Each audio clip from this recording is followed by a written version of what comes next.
Hello and welcome to another episode of Attack the Baseline, a WNBA podcast where every episode we attack our baseline knowledge of the WNBA. We're your hosts, John and Kristen Barber. Kristen's back from her week off, and we're here to talk a little bit more about Week 5 of the W. Got some news, got some player reactions, got some look around the league stuff. But Kristen, welcome back to the pod. Thanks. Podcaster John without Kristen was like a little chaotic. So I'm glad to be back. I agree. And reining this show in a little bit. Yeah. Kristen's the controller. I was given a little too free range to cook. And it's I gotta say, it's tough podcasting by yourself. Yeah, you just kind of had to like ramble for 15 minutes 15 or minutes. so. Yeah. Yeah, but it was okay. But now I'm sure getting the two-person dynamic back, we're gonna bring you a great show today. We have a decent amount to talk to up front before we get into our Minnesota Lynx chat with a friend of the podcast, John Gilpatrick, who we call Gilpy. So if you hear us say Gilpy, that's our nickname for him. But why don't we talk news up front?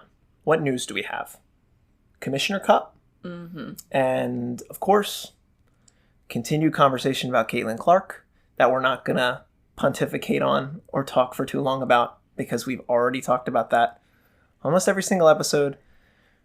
But I feel like there is more conversation to be had on it, so we might as well. We can segue it into, the players that you want to highlight. So it'll be short. Yeah, it's not going to be very long. Yeah, we can promise you that. Some of you might want to hear more about it. I don't know. Probably not.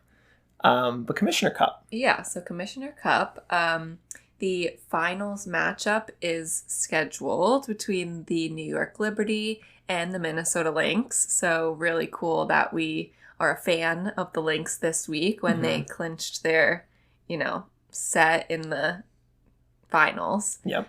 It will be played in New York on the 25th, right? Yes. June 25th. Yes, New York. It's Wednesday or Thursday? No, it's Tuesday. It's Tuesday. Kristen knows. See, this is why we need her here. So that you get the right dates and I don't have to do post-edit John 15 times again. True. But yes, New York, Minnesota. It's a great week to be a Minnesota Lynx fan. They were very fun to watch. Yeah, and I do think, the Liberty won the Commissioner Cup last year. So I think people kind of expected them to be back. But I don't think really anyone saw the Lynx, to be the front runner of the Western Conference. No. So really great job by the Lynx taking advantage of the Aces and the Storm not performing to the best of their ability during these couple weeks. So yeah, that should be a really good game. They also had help from the Aces too, because if there was a game against Phoenix, between Phoenix and Las Vegas earlier in the week, that if Phoenix had won, Phoenix would have been the representative from the Western Conference in the Commissioner Cup because they would have both been 4-1. The Storm was also 4-1. The Storm also finished 4-1. Right. And between Minnesota. So Minnesota beat the Storm. With a better point differential. Did Minnesota beat the Mercury? No, Minnesota lost to the Mercury. That was the T. That was why, oh, interesting. The Mercury, who were pretty well positioned to win that game against Las Vegas until closer to the end of the game, Vegas ends up putting 103 on them. If they lost, then we could have seen BG and DT going up against that would have been fun too. New York. But do we know who New York played last year? The Aces. Oh, they played the Aces. Yeah, pretty sure. Okay. So it's fun. So it's good, and it's just a repeat of all the other finals that have been happening lately. So Correct. Yeah. Well, and New York gets the home court advantage here. So they were 5-0 in all their qualifying games. You expect them to put up a good performance, but Minnesota is not a team to take lightly, as we will talk about in further detail later on. But yeah, so that's the Commissioner Cup. We actually had, it's funny because we had Liberty Aces this week. There were a lot of great games. Yeah, a lot this week. Yeah, the Liberty Aces game this past Saturday was a really good game. For some reason, and I should have bet on this game because the line was people were saying the Aces were going to win, and that was whatever the negative. They were in negative for winning. Okay, they were minus a certain amount. Yeah. Okay. I would have bet the Liberty to win. I don't understand why people thought the Aces were going to win. They've just been struggling so much lately. Chelsea Gray was active, which maybe that's why. Probably. But she didn't play 1 minute. Right. She had her jersey on under her warm-up. Yeah. So that was weird. Well, they just decided that maybe she didn't look good in shoot-around. Yeah. But that game was really good. I think I just love Jonquil Jones. Yeah. She just kills it. Super. She's shooting. We noticed this today. They cannot defend her. No. Yeah. No. She's unguardable. Mm-hmm. She's a 3-level scorer.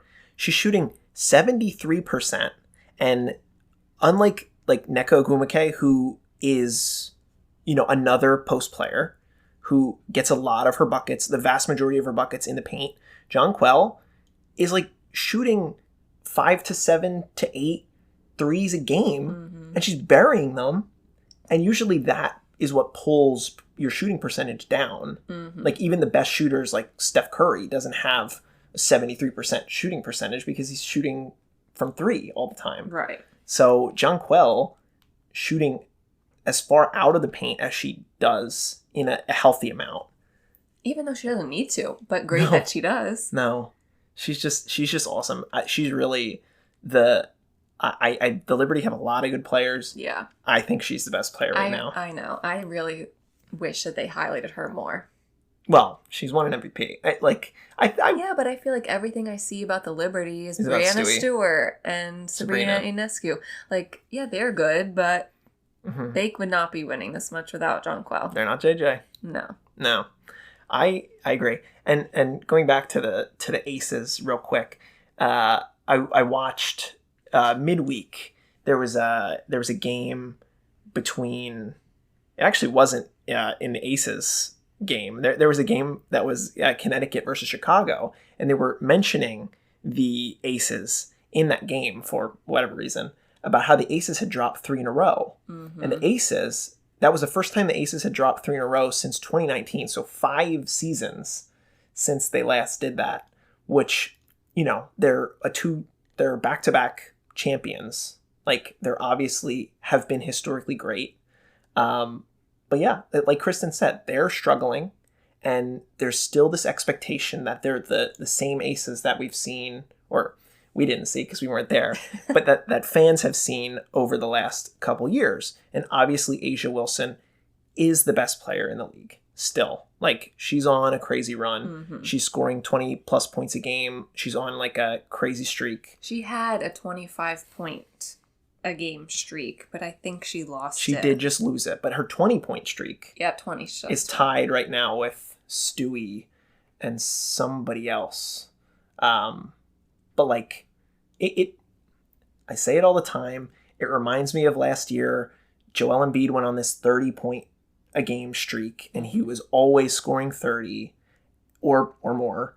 And she's just a high scoring, high quality player. And everything, all the good stuff has been said about A'ja.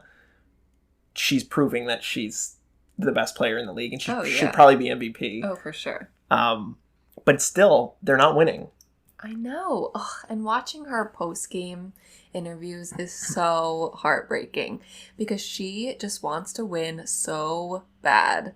And it's just, I mean, without Chelsea Gray, they are obviously struggling. And everyone says, oh, Chelsea Gray is the best point guard in the world. Yep. I need to see it. We need to see it. But A'ja, there was one post-game where it was Kate Martin and A'ja. And they were asking Kate, how's it been going on the team? How's Asia? And she said Asia is the best player in the league, and she's the best leader of any team I've ever been on. And I can really see that. And I just am praying that they can get it together when Chelsea Gray comes back. I mean, they don't have to win. I'm not necessarily rooting for them to beat three-peats, even though that'd be fun. But I just want Asia to succeed. You're right. Yes. Because I just feel so bad for her. I understand. Yeah. Well, taking a look at the standings as things stand right now, Connecticut still 12-1. They've only lost that one game since last week. They're still holding on to that one spot, followed by New York. So New York has also reached 12 wins. They're 12-2. Obviously, they had some weird losses there. People are saying that that New York is the best team in the league. I don't think there's been a New York Connecticut game yet. So that's going to be a good one to watch whenever that hits the schedule. But Minnesota's obviously been really hot too. They have 10 wins. And then it's a lot of people in the 6 to 9 win range, or 5 to 9 win range. And then the Mystics. They've won their first couple games. They won. Oh, I'm so happy for them. Yes. Happy for Stephanie Dolson. Aaliyah Edwards. Yeah, I was watching the game that they had their first win. It was against the Dream. They really came out right from the beginning pretty hot. So Didn't they win that game by 20 or something like that? No, not that much. I think I'll check. But we were on Mystics win watch for the whole game, which was good. It wasn't like a fight it out at the end. Oh, they did. They won by 19. Wow. Okay. Yeah. No, it was a really good game. Yeah. So that was against the Dream, and then they had their second win of the week. Yeah, just the other night against the Sky, I believe. Against the Sky. Yes.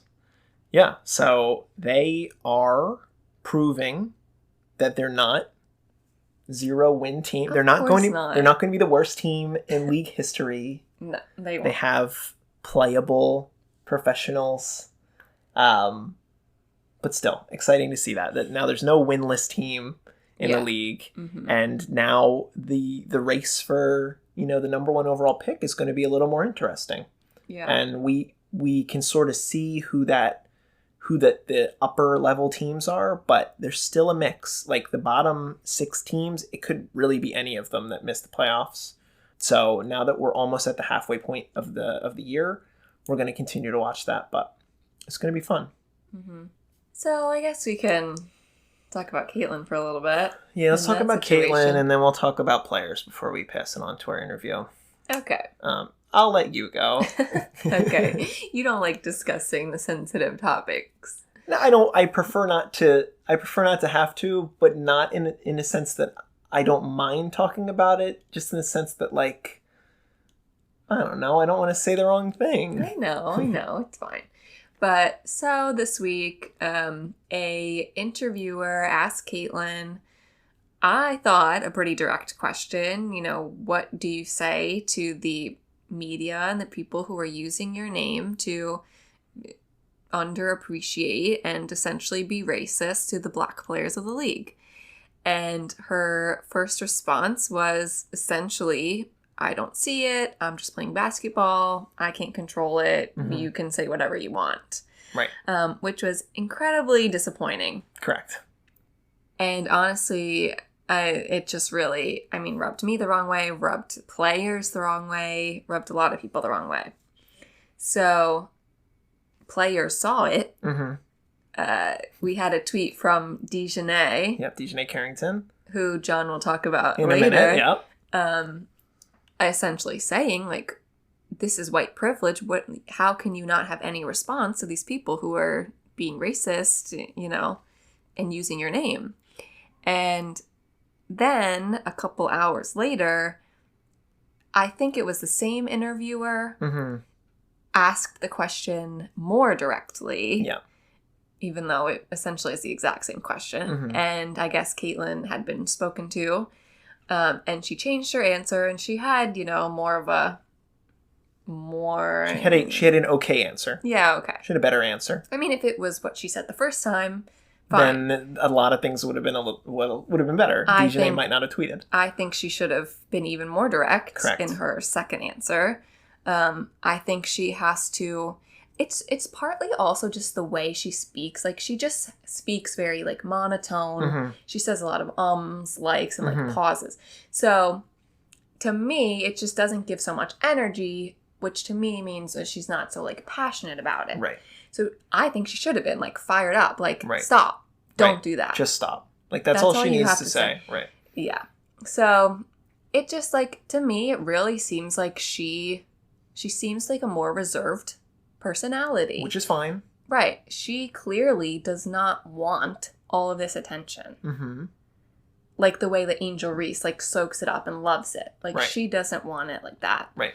But, sorry, you have it. Right. You have to. You have to acknowledge that you are in this, you are the most powerful person in this league right now. Mm-hmm. And you need to recognize that and be better. It. Yeah. Yeah. Just say short and sweet. Don't do that. I don't appreciate it. Stop being racist. Right. That's all. And just like pretty easy. Right. I don't know. It's just disappointing me, and she's not asking for it. She's not the one. I don't know. But people are expecting more of her. Right. And whether she wants it or not, she's on this pedestal. Correct. And she needs to figure it out. Correct. And the coach needs to help her figure her. Anybody in her life needs to tell her to figure it out. Mm-hmm. Yeah. Just get a PR team. Yeah. Hire a PR team.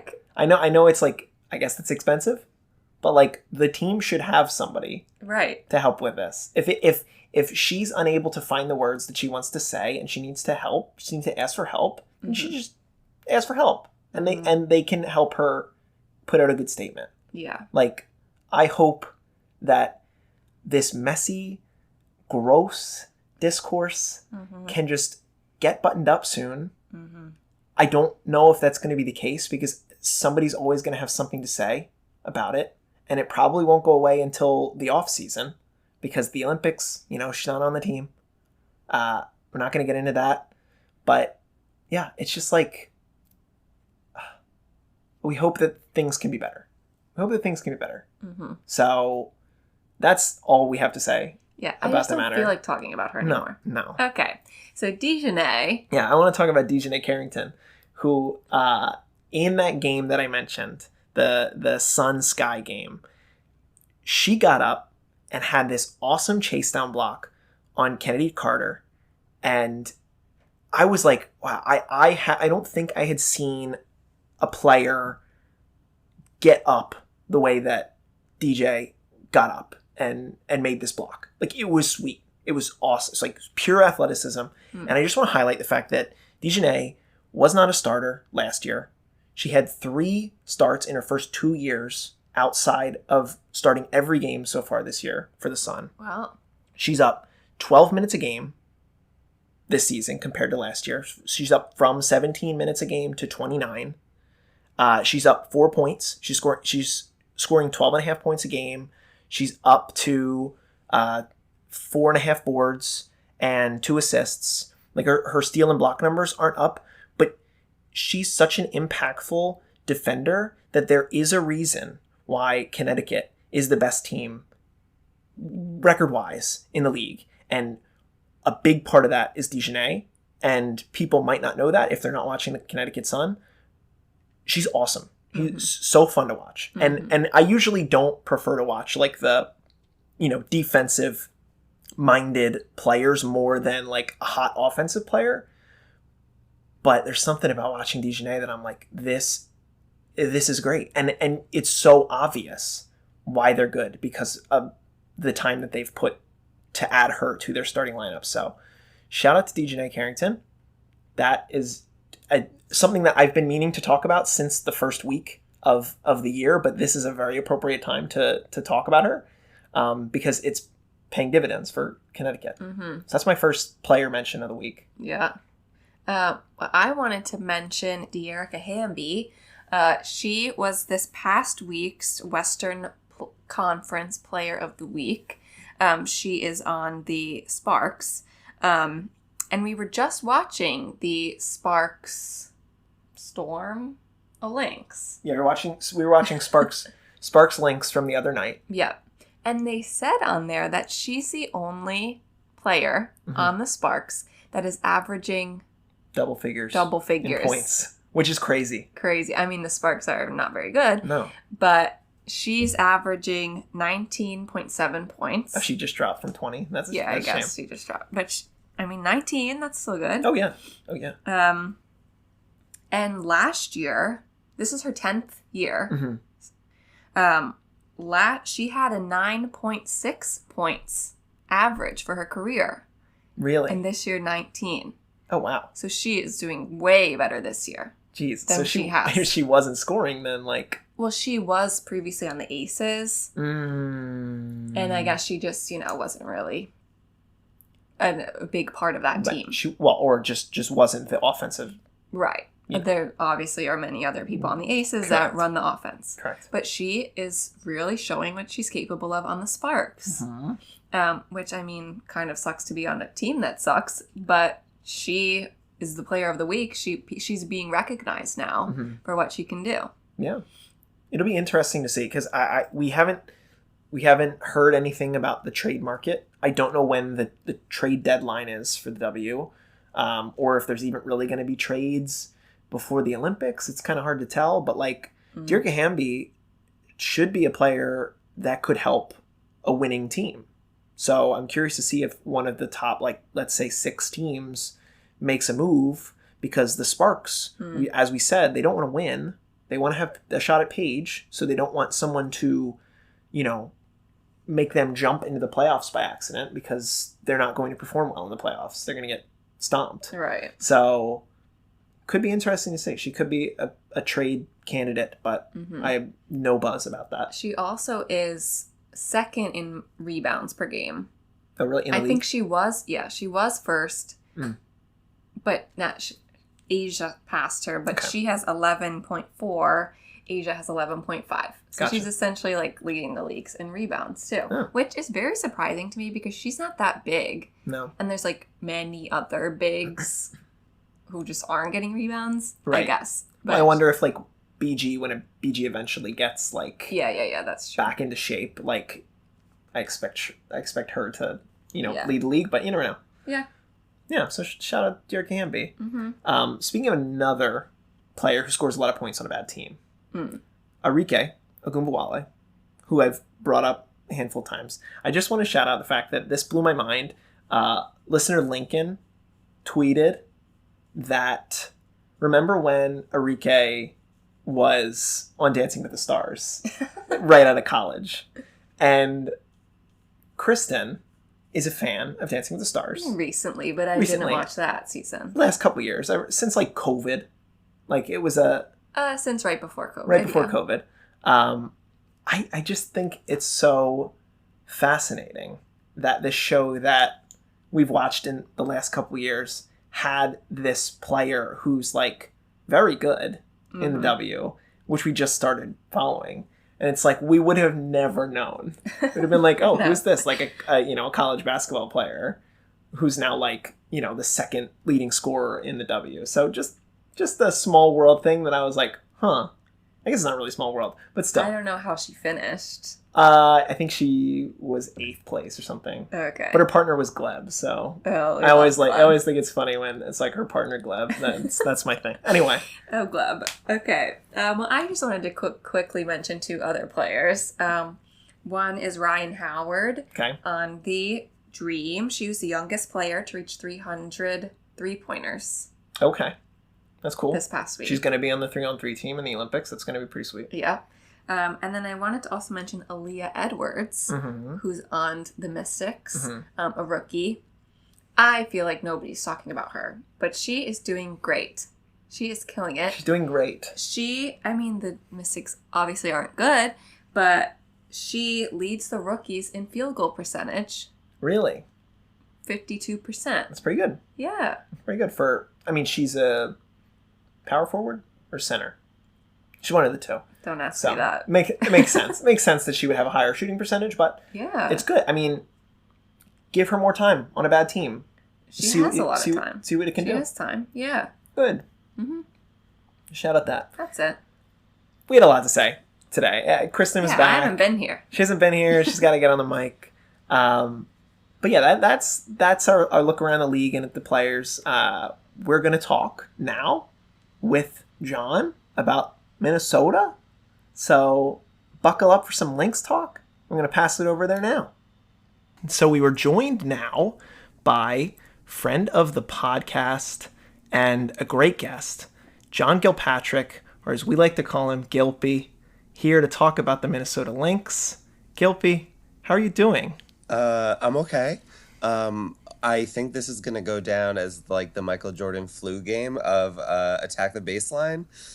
So I've got a lot to live up to in that respect. But yeah, thank you for bearing with me as we record during this bizarre illness I'm dealing with. And the good news is that it gave me a lot of time to like really deep dive into the Lynx. And I love everything I'm seeing. So it's great stuff. Nice. Love to hear it. I mean, don't love to hear that you're sick, but love to hear that you were able to deep dive. Kristen and I had a lot of fun following the Lynx. We said earlier in the pod that they're such a fun team to watch. They're really good, and they're really doing much better than the world might have expected going into the season. So with that energy, let's talk Lynx. First, we want to know, like, why are you a Minnesota Lynx fan? Right. So, I mean, I've only been a Minnesota Lynx fan for, 13 games. So it's pretty new. But, like, I really, coming into the season, much like yourselves, I'm like, okay, like, I want to follow the W a little bit more. I need to pick a team. Like, to me, like, I can't just, like, not have an allegiance. So I knew I needed to pick a team. And I knew, like, I didn't want to pick a front runner, and I also didn't want to pick, like, a team that was going to win 2 games that was just going to make me miserable. So, like, I was looking in, like, the healthy middle of the pack.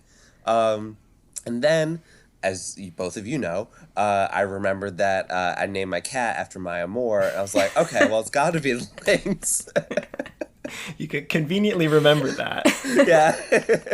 So it seemed like kind of a no-brainer. And, I'm really happy with the choice, honestly. I mean, like, there's a lot of reasons that, like, at the time I didn't know why that, like, it turns out, like, I think they're a really good team for me. And, just the style of basketball they play. I think they're really well coached. There's just, they're kind of a well-oiled machine. Yeah. Well, tell us why. Yeah, because we had known, Maya, named after Maya Moore, but I don't think we know why you named your cat after Maya Moore. I know, it's kind of random. So when we got her, I, like, the first thing I knew about her was that she was, like, very playful, and, like, that translated to me, like, she would jump a lot, like, all over stuff, and I was like, she's, like, an athletic cat. So, like, in my head, I was like, I wanted to name her after a female athlete. And we toyed with Serena for a little while. But she also is a tortoiseshell cat. And I don't know if you guys, I mean, you've seen Maya. But, like, for people who don't know, tortoiseshell cats are, like, kind of like swirls of black and orange.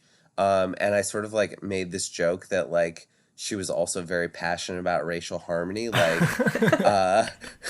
and then I was like, oh my God, you know who else is really passionate about racial harmony and who is an outstanding female athlete is Maya Moore. And then I was like, oh, why don't we name her Maya? And my wife was like, oh, that actually, like, works. I like that. So that's where it came from. But, like, it's a great role model, like, for real, even though it was sort of a joke. Oh, yeah. And it led me to becoming a Lynx fan, too, which really kind of worked out pretty fortuitously. It worked out pretty perfectly. And it's a good cat name. It really is a good cat name. Yeah. It fits her well, too. Yeah, she's a cutie. I didn't know about the athleticism, but that's a good enough reason to name any pet. Okay, so now we got the backstory. We got the reason for the Lynx. Just from a high level view, you're a first year WNBA fan. What have you enjoyed so far about the league? I know there's a lot of things going on, But what are your some of your takeaways like as a new fan? I mean, I'm like, candidly, like, I'm pretty pleasantly surprised at the quality of the basketball. Like, I used to watch the league, like, when it first started. I was, like, super into basketball when I was, when I was the age I was when the league started. And for the first, like, couple years, like, the Comets dynasty, I was, like, all up in. I was a Sparks fan back then. I remember I liked them because I liked Lisa Leslie. So I did think about the Sparks, but I was like, oh, they're going to be too bad. But anyway, so like I do remember though thinking like, oh, these games are really not that great in my opinion. I guess I was young and I was comparing it to watching at that time like Michael Jordan and everything that was going on in the NBA. So it's just like that was just like kind of captured my attention more. So like I kind of like let it go. I kind of like wasn't as into the NBA as I was during like the 2000s and some of the 2010s. So like coming back to the WNBA, like honestly for the first time in 20 years more than that, I was just like, oh dang, like they're like this is pretty high level. So I've really enjoyed that. I enjoy just like kind of getting to know different players and seeing like different styles of play. It just feels like a kind of a breath of fresh air. I've found myself like less and less interested in the NBA, especially probably since COVID. And it feels like so many teams, they sort of like broke like how to play professional basketball. It's like there's like a hyper efficient way to do it, and there's not so much like teams that like play in the post or mid-range game. And I feel like the W, like you get more of that where there's like different teams play different styles, and I've appreciated that. Yeah, that's a really good point. And especially I feel like with Minnesota, like they are one of, if not, well, they're the best passing team in the league, and that's very clearly on display. Like watching them this week as opposed to who we've watched in the past, like the style of play, and you've already said it, it's a fun style and it's an efficient style and it's a well-coached style, and they're an extremely good shooting team too. So it's a nice aesthetic form of basketball, which I mean the league is like it's fast right now, and like obviously there are some games that are slower and clunkier, but watching the Lynx, you're going to see like a smoothness, and you're going to see the ability to get scorching hot at any moment in time. And when it's a game about runs, obviously they can go on these crazy runs that make watching the game a lot, more fun and more pleasing. So, yeah, I agree. And it was interesting. Both the games that they played this week, first was against the Aces, and then against the Sparks. They started out slow in both games, and like the Sparks had like an 8-point lead after the first quarter, I think, and the Aces like went up like almost like 9-0, I think, to start that game. So like both games the Lynx started slow, but they would go on these big runs, and I think part of that is because they're like really sound both offensively and defensively. So you can get these stretches of the game where they're hot shooting and they are just absolutely locked down on defense. You mentioned that, they're a really good passing team. They're first in the league in assists per game. And then on defense, they are first in points off turnovers, first in fast break points. So that I think helps with that kind of like, closing deficits or extending leads. Absolutely.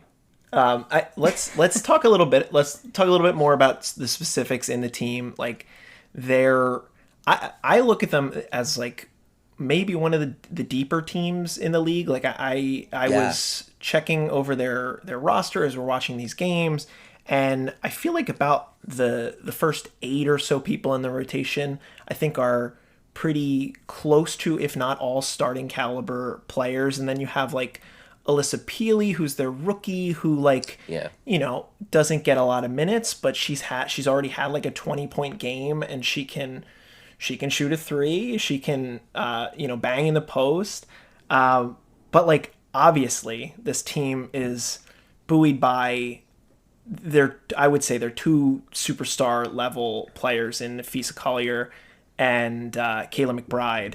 Why don't we talk a little bit about them? Like, what have you seen watching them so far, and what are some of the takeaways? Well, Nafisa Collier is, I think, the team's best player for sure. She kind of does it all.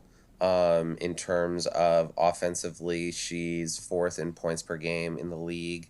And then she's also fourth in rebounds per game. The team, like, if there's a weakness on the team, it's probably the rebounding. Like, they don't... I think they're 11th in the league in rebounds per game as a team, but Nafisa still is fourth individually. She just doesn't get a lot of help on that front, and offensive rebounds is a weakness too. But she's also second in the league in steals per game, which is pretty impressive. And outside of scoring, last year was kind of a breakout year for her. She was, I think, in the top 5 voting for most improved player in the league last year.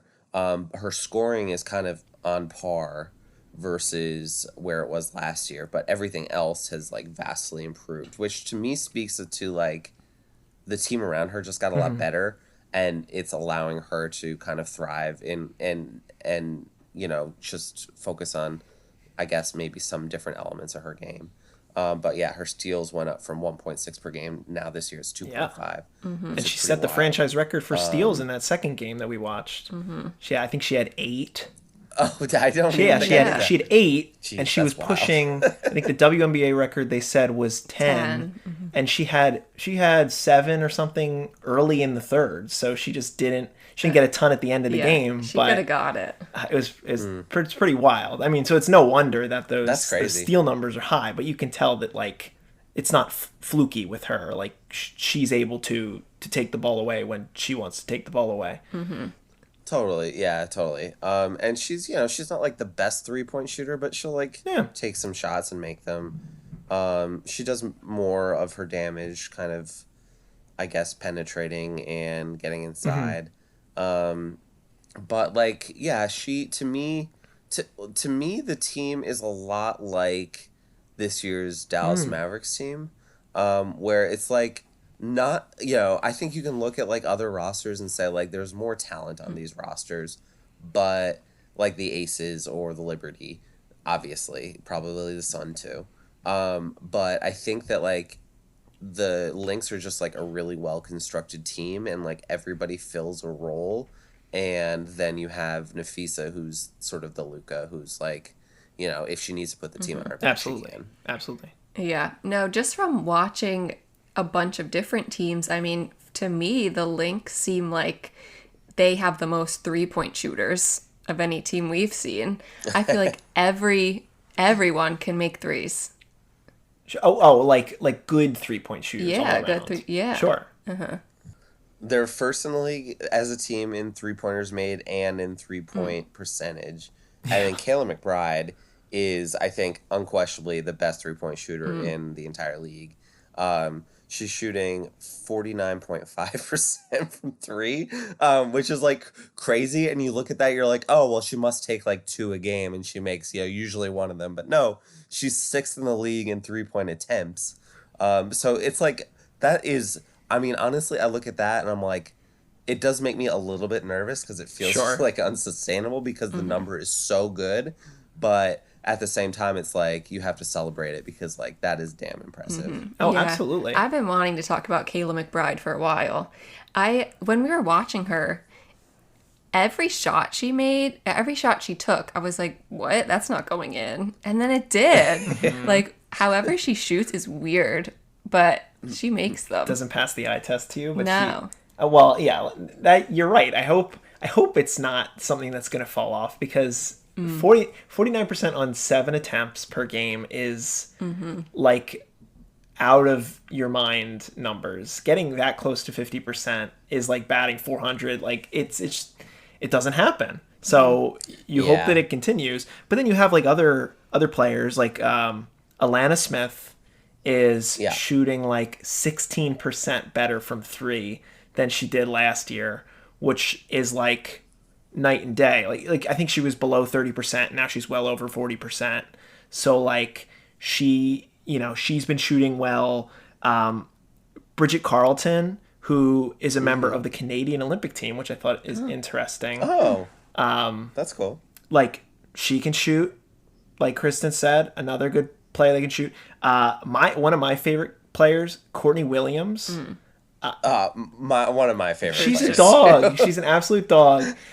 She's awesome. Like, just not afraid to go up and get it, like, in a mid-range sense. Like, she can shoot threes, but like the pure like 15 to 18 foot jumper just looks so good to me. And it's not the best, most efficient way to score points, but if it looks good, I'm here for it. Yeah, I agree. Now, Kayla McBride, like you mentioned with Alana Smith, like, she's shooting way over her career percentages from three. Last year, she was 34.2%. She's up to 49.5%. Yeah, she did shoot. So, I mean, she's been in the league. This is her 11th year. In 2019, she shot almost 43% from three. Okay. Which, before this year would have been a career best. So, it's, like, not unheard of for her to shoot really well, but it does feel like there's going to be a little bit of regression. I don't wish that, but I that's just when I'm looking for, like, little red flags that, like, maybe the team is playing, like, slightly above its kind of baseline. Yeah. No pun intended. That's perhaps one of them. Yeah. Yeah, I don't know. I mean, a bunch of these players, right, were on different teams last year, and they're new to the Lynx this year. Alana Smith and Courtney Williams were both on the Sky last year. Okay. And both came over to Minnesota this season. So I don't know what it is, but the coach, I mean, she seems like a great coach, but this is her 14th year as a coach. Something in the locker room, like, they just have chemistry. So They do, I don't know. yeah. They really work well together. Yeah, I think so too. I think that there's just, like, good vibes around the team, and they seem to all be thriving off one another. In ways that, like, maybe some of these new additions, like, are just filling gaps that they didn't have previously and allowing everyone to kind of play their best. It seems like everyone on the team is playing their best basketball this season. Well, maybe not everybody, but most people. Yeah, right. And I mean, they haven't missed getting a win against a team outside of Connecticut. Like, they've beaten the best teams in the league. They have a win against the Liberty. They have wins against Phoenix. Aces. Wins against the Aces. Well, they lost that one game against that game against the Mercury on the buzzer beater. Yes. Which made me sad, but but it was a good game. It was a good game of basketball. It was a good game, but I was worried for a while that it was going to keep them out of the Commissioner's Cup, but that ended up not happening. So I was grateful for that. Yeah, you can say that you're a first-year fan of the team that has the chance to be in the Commissioner Cup. Say all that. Yeah, we talked about that. We recorded the beginning before this. We talked about how we're going to be rooting for the Lynx despite being fans, quote unquote, of the Liberty that week, because it's more exciting to us, I think, if Minnesota, who's slightly an underdog in this case, gets to take it home. Well, I appreciate that. I was famously, like, a hater of the NBA in-season tournament, as I think you know. So it's kind of funny, like, how, like, swept up in the Commissioner's Cup I got. And I don't know, maybe it's a fact of, like, my NBA team is the Trailblazers, and they're just, like, so bad right now. So it's like, if they were competitive in the in-season tournament, like, I might have been, like, really into it, perhaps. But yeah, the Commissioner's Cup caught me off guard because, like, well, when they lost that game to the Mercury, I was worried. But, now that when it looks like they had a good spot, and now that they have that position locked up, I'm, like, really excited about it. Yeah, it'll be a cool June 25th, listeners, to make sure you tune in for that one, because that'll be nationally televised. But it's going to be a fun game, and I know it's going to be a good game either way, because like I said, the Lynx already have a win over New York, so New York's going to be looking to rectify that. We're going to see how that goes. You say that you're a Trailblazers fan, as far as the NBA is concerned. We know that you're a fan of a lot of different teams all over the country. How does adding Minnesota to your roster of teams that you're fans of kind of I guess is it I don't even know what I want to say. How do you feel about Minnesota compared to these other That's a good question. cities? How do you feel about Minnesota compared to the other cities that you're fans of those sporting teams? I don't have the same affinity for Minnesota yet that I have obviously for Philadelphia, for our Eagles, for Cincinnati and our Reds, and then for Portland and my Trailblazers. But it doesn't mean I can't get there. I don't really care so much about like any of the other Minnesota teams, but I also don't have like an antipathy for them like I would like. It might be hard for me to root for the Liberty because I just dislike all New York teams, and maybe to an extent, like the Wings because I hate Dallas. Fair, but yeah. So it's like I was previously like pretty neutral on Minnesota as a sports city, and now like I'm definitely pro, just not as passionate as I am for my other teams yet. Understood. Understood. Last couple. Do you have any other players around the league that you've enjoyed watching just outside of Minnesota Lynx? Well, I mean, I have a certain like love for a bunch of players that are on my fantasy team. I think like one of my favorites has been Jackie Young. Yeah. Like just I mean the Aces in general are like for like how good they are, it's like it feels like 90s Yankees, 2010s Warriors, but like I find them like very likable as a team. So I really just enjoy watching them. They're on TV a fair amount. And I just enjoy Jackie Young. Like she's not like the super duper star of the team, obviously. Yeah. That's Asia Wilson. But she's super talented. And she had like how many points did she have the other day? Like 45 or something crazy. Yeah. Oh yeah, she went crazy. She went nuts. I can't remember exactly. She had 45 fantasy points, I think, but not. Oh, yeah, 34 actual points against the Mercury. So so that was pretty cool to see. I don't know. Other than that, I enjoy Alyssa Thomas. She's also on my team. Yeah. She's like, I think similar to Nafisa in a way that she like kind of does it all.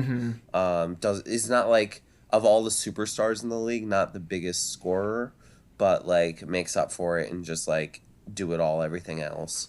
And so I appreciate her for sure.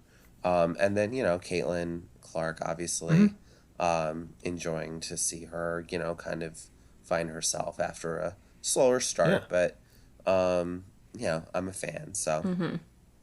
Good. Well, looking at all these, watching all these other games, seeing all these other teams, what do you think is your expectation for the Lynx this year? How do you think they'll finish compared to these other teams? Well, I'm naturally a little bit pessimistic as a sports fan. So, like, I'd love to, like, say, like, I really think they can win it all. But at the same time, like, the Sun and the Liberty are so good. And I still think the Aces, like, are, absolutely championship contenders, even though their record doesn't scream championship this year yet. So, like, I think that, like, the Lynx are, like, easily a top 4 team in the league. But, like, I feel like things need to really kind of break right for them to end up in potentially the finals or winning a championship. I mean, I think, like, at this point, they're probably the favorites to have the best record in the Western Conference, which I know that the playoffs aren't seeded according to conference, but at the very least, like, should give them, home court advantage in certain playoff series, so that could help. Yeah, I don't know. I mean, I think that they're probably going to end up in the semifinals, and my hope is that they could, like, eke out a tough series against one of those other 3 teams to make it to the finals. That would be very exciting.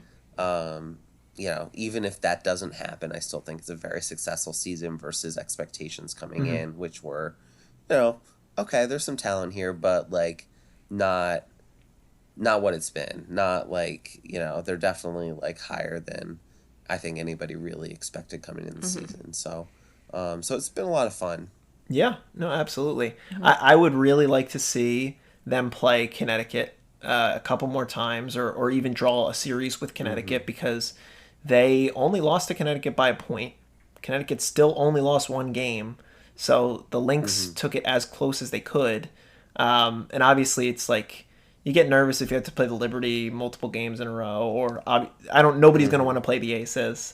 So like if they can draw this Connecticut team, who's also us like playing very well, but like to be the best team in the league, I don't think that was expected right away. It would be interesting to me to at least. So, yeah, we'll be optimistic on the Lynx. You can be pessimistic. That's okay. But yeah, I think they've got a really high ceiling, and I think that's a really fun thing about the team.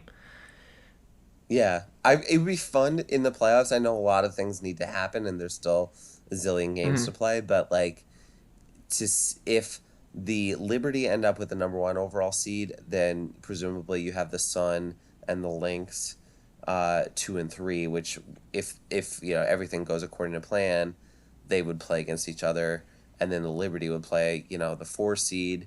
Which, like, if that could be the Aces, that would be really cool. Because then you can have Liberty Aces in the semifinals and then Sun Lynx, and kind of guaranteed one of those two teams to get into the finals, which would make me happy. Yeah. I would be like, okay, like, this could happen. I could see it. Or they'll just lose in the finals, as Philly teams do. Well, they're Minnesota. Well, I'm just saying, as teams we're fans of, a team tends to do. As Gilpy teams do. There you go.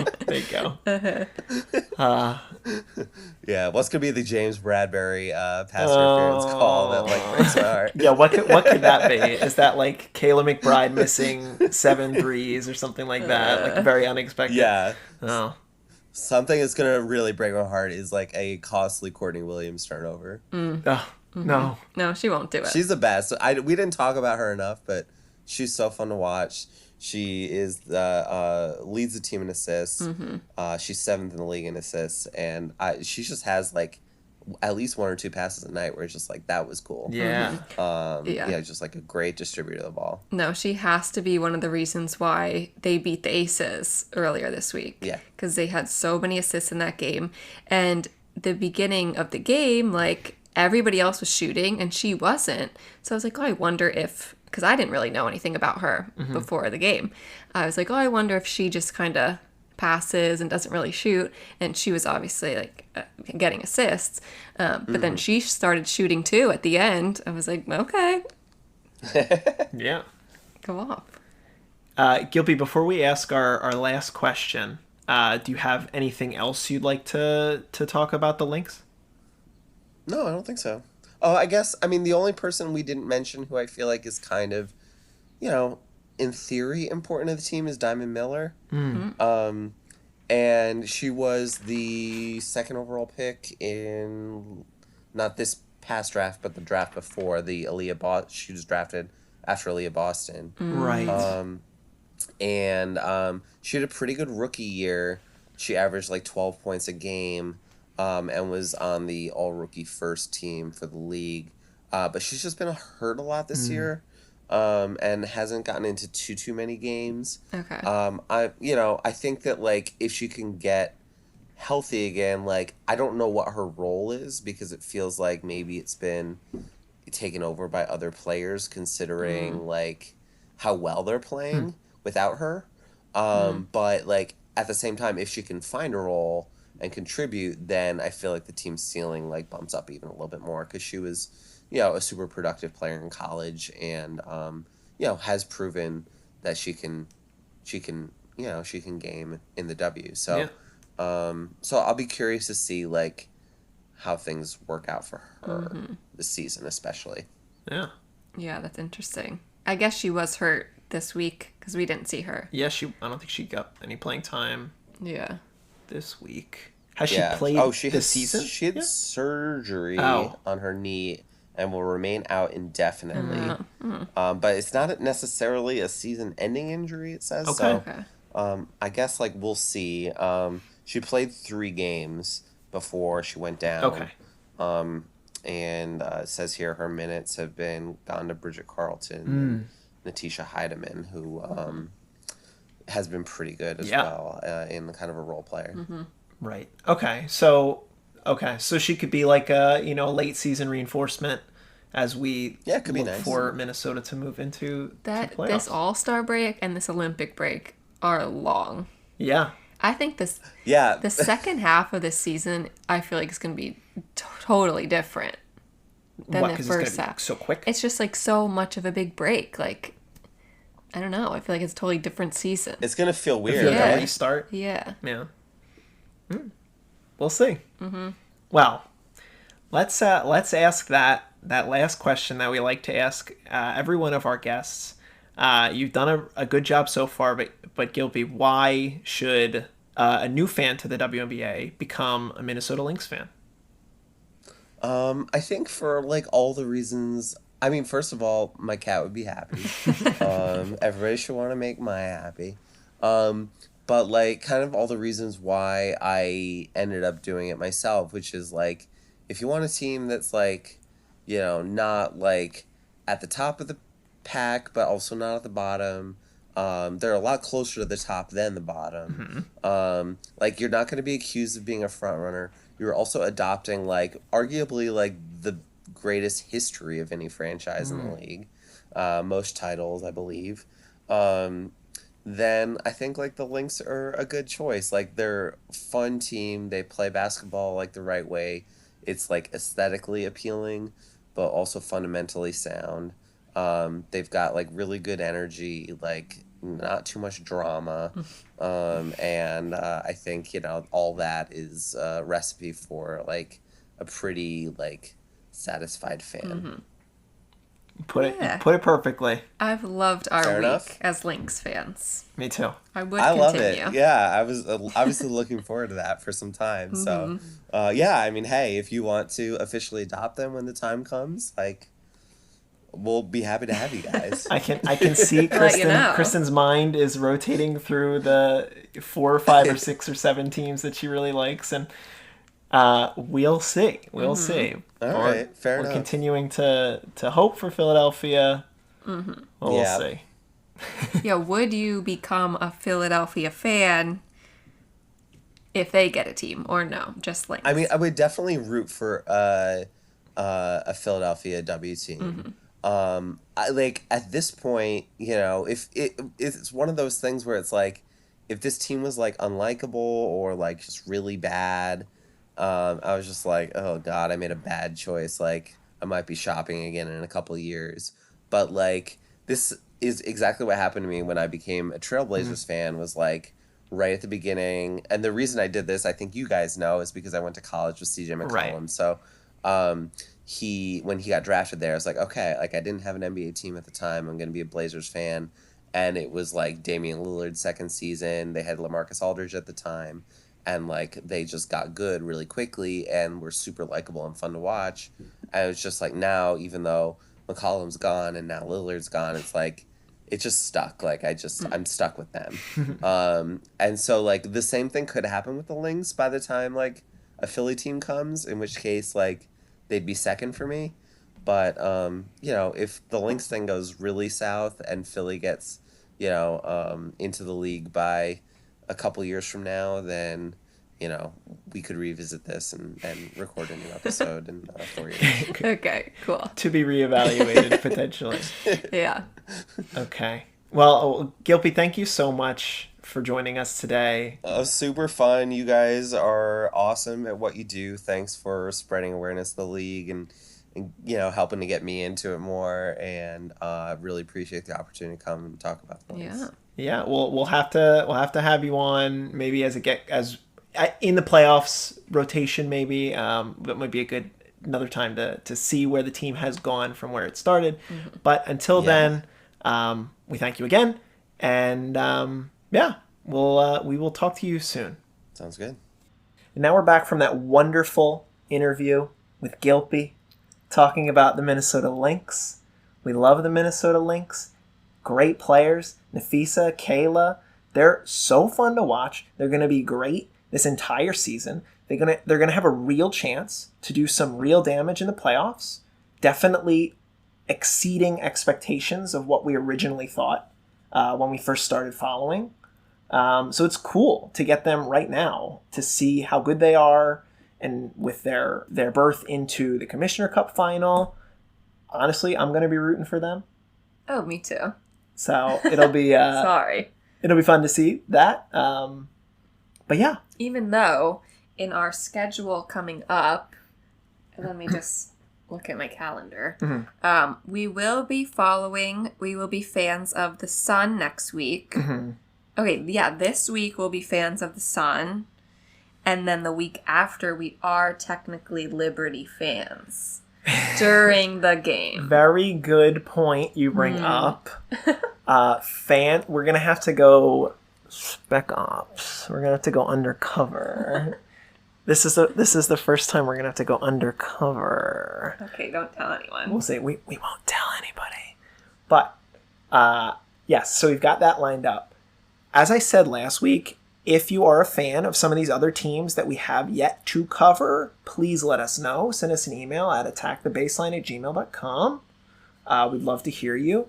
5-star ratings and reviews on whatever platform you listen to would also be greatly appreciated. It helps grow the show. We've got a steady growth curve, but we love to bring in more people to talk about the W. We're having so much fun doing it.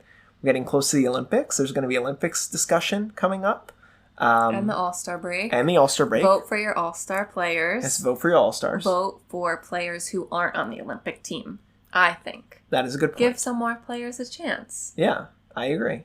Yeah. Or I guess check if they're on other Olympic teams, too. That's like, so hard to find when out. I go vote for Ezi Magbagor, it's because I love watching Ezi Magbagor, but Ezi Magbagor is also on the Australian Olympic team, so... Oh. Well, I don't know that. Get her a shot. So I'll vote for her. Shout out Ezi. But yeah, I hope you enjoyed this week's episode of Attack the Baseline. We're coming back for you with more stuff next week. But right now, Kristen's giving me the sign. I'm looking at the baseline. What are we going to do? Attack it. That's right. All right. Thank you so much for listening. We will talk to you soon. And enjoy some hoops. Bye.